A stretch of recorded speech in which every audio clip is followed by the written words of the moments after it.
live on your tablet, phone, and the KUTV app. This is 2 News Live. Thanks for joining us on 2 News Live. I'm Brian Schnee. It is Thursday, almost the weekend, February 22nd. Going in depth tonight on a police confrontation that turned violent and what some say might be to blame for that entire situation. We'll get into it. And as we go in depth tonight, you can always get in touch with us during the show. We hope you will do so. Use the hashtag 2 News Live. Get in on the conversation. You can always find us on Facebook, on Twitter, on Instagram, recently experimenting with the TikTok, so send a DM there. I'd love to hear from you.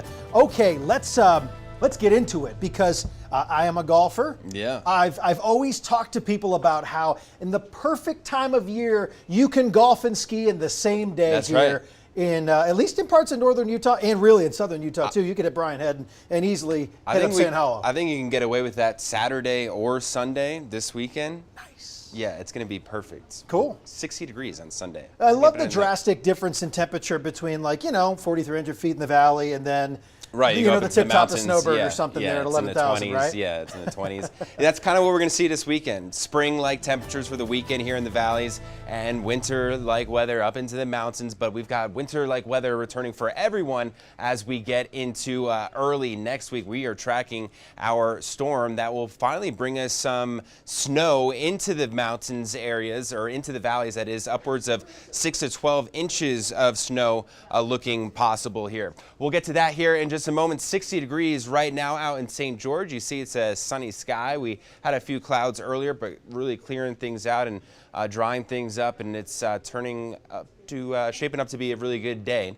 We've been warning you here over the past few days about the event that we are tracking from Monday night into Tuesday. It is looking more and more likely that we are going to see a pretty decent snowstorm here for the valleys, 3 to 6 inches, a little bit more into the benches, and then about 12 to 24 inches into the mountains. And it's going to be a cold front that pushes through the area, making that rain transition to all snow. So yeah, as I mentioned, we go from 60s on Sunday to a snowy morning commute on Tuesday.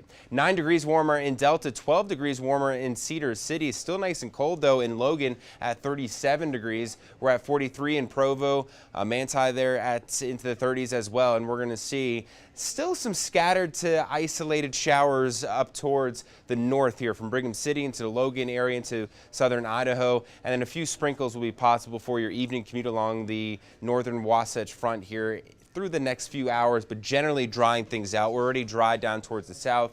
We're quiet down towards the west.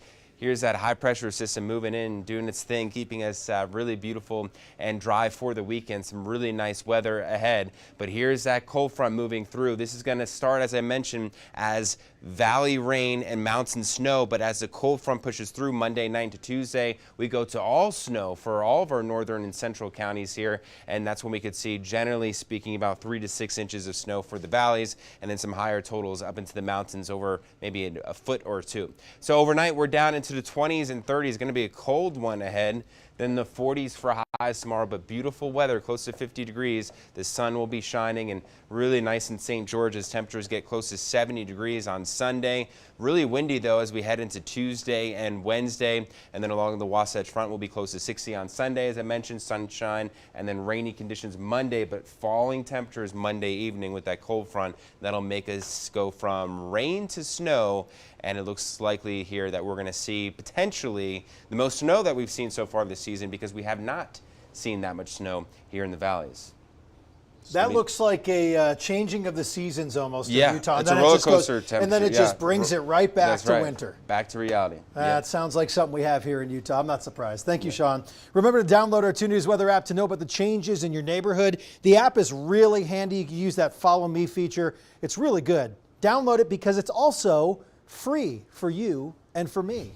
But now we're talking about money because earlier this week, a proposed hotel room tax hike for Major League Baseball. Now it's a planned sales tax hike for an entertainment project for a potential NHL team and the Utah Jazz.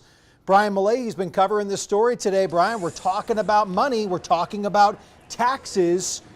Who would pay the tax? How much would the tax be? And who do you have with you there tonight? There's a lot of talk about money flying around. It would be a half-cent sales tax in Salt Lake City, and it would pay for a sports and entertainment district for NHL hockey and also the Utah Jazz. This is Rusty Cannon with the Utah Taxpayers Association. You took a neutral position on this bill just now. Yep. Why? Yeah, so our current position is neutral on the bill. It implements a new 0.5% sales tax within Salt Lake City. So you go buy a burger in Salt Lake City, essentially you'll pay another 0.5% of sales tax on it. Yeah, it does apply for food. Do you have a philosophical problem for a multi-billionaire? And it's widely assumed that Ryan Smith is a multi-billionaire, the owner of the Jazz. You have a philosophical issue with taxpayers footing the bill for a project for an entity and a person who has a whole lot of money. Yeah, it's a fair question. Essentially, any major league team that is expanding or relocating, the leagues typically require some sort of public financing to get the franchise. So this is not new. This is typical what happens, but it's a fair question. Tomorrow, the baseball package is going to be up before a committee. First hearing on that. That would be a hotel room tax and a car rental tax increase across the state. What are your thoughts on that one? Yeah, so we're still going through that bill. It's quite long.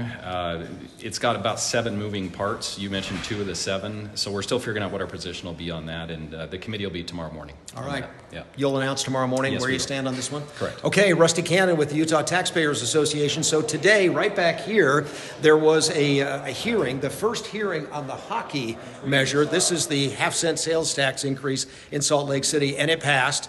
Don't think that was a big surprise. It was bipartisan. So that bill is now moving to the full Senate.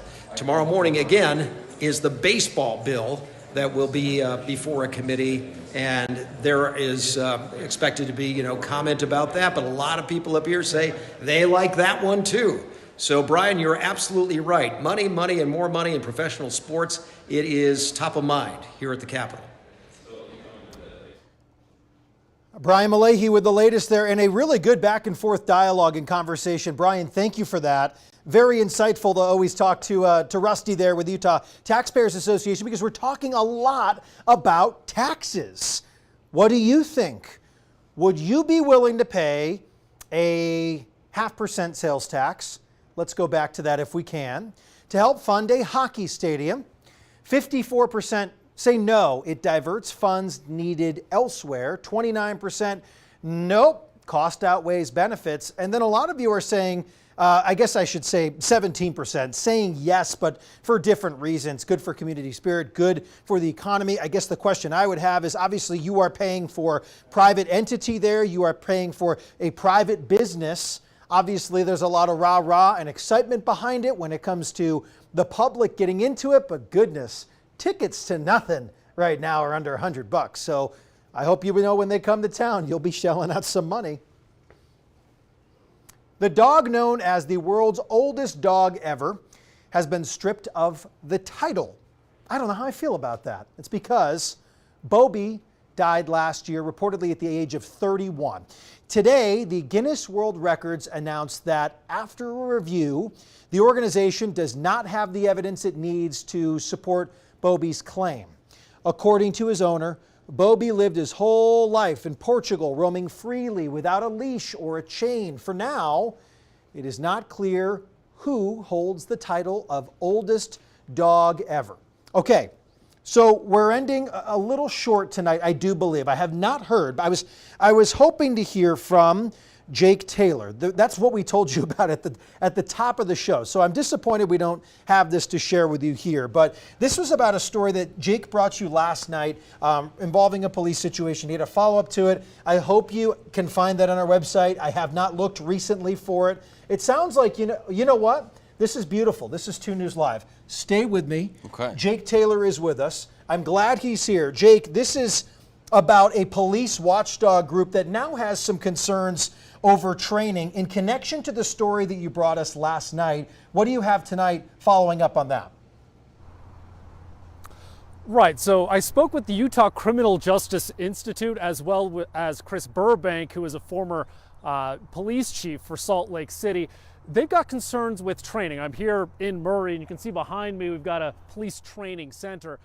Now, the concern they have is that much of the training that happens inside police academies throughout the state is very much focused on guns, on batons, on learning how to ground fight, and other kinds of situations like that. One person I spoke with, a former law enforcement officer, said that during his time at the academy, about 10 times as many hours were spent on learning things like guns and batons and ground fighting than on how to de-escalate a violent situation.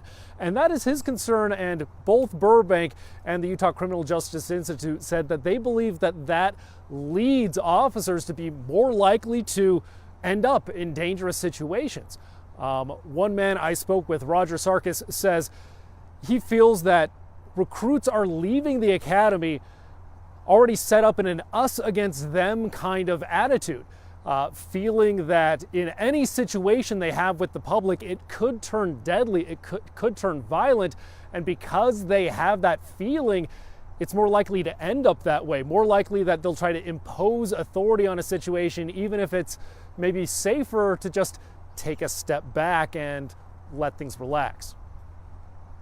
You know, Jake, you make a good point. I'm not ever in the perspective of where I've been in a police officer's shoes or a member of the law enforcement.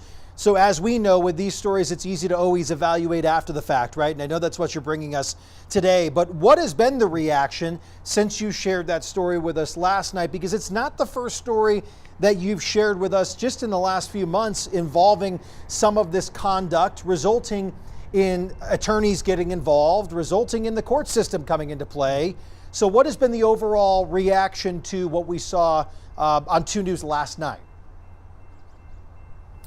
I mean, I think the reaction really has been, there's been a varied amount. I think a lot of people, especially those I've heard from in law enforcement, just say, hey, it didn't have to end up this way. That the officer could have just taken a step back, could have just realized at the very beginning that there wasn't a crime happening, that no one was in danger of violence at that time, and then just went away.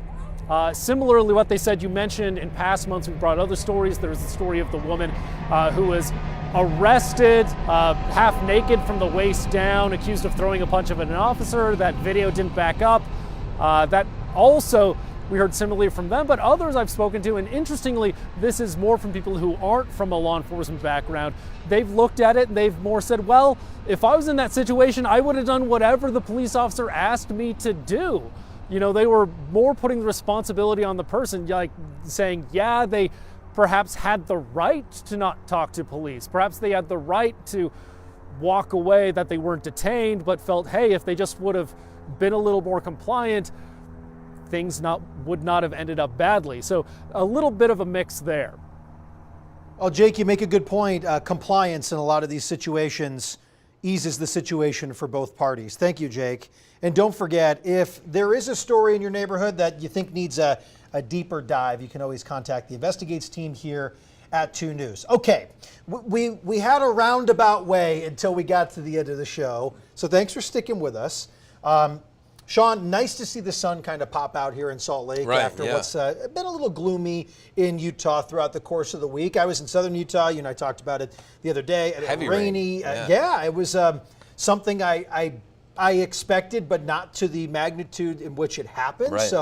For the second time in a row, I was outside of Salt Lake City, ill prepared for the weather. That's on me, not on these guys. But it's just interesting to see the sun pop back out and the mood changes for so many people. We had thunderstorms yesterday. We're, I think, in 6th place right now for the wettest February on record. And the sun's back out, spring-like temperatures for the weekend.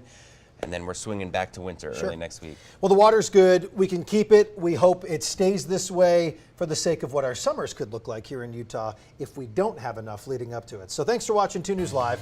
We are here Monday through Friday, 5:30, streaming live, KUTV.com, the 2 News mobile app, Facebook, and YouTube. We will do it all over again tomorrow, right? It's only Thursday. You got one more day of us before the weekend. See ya.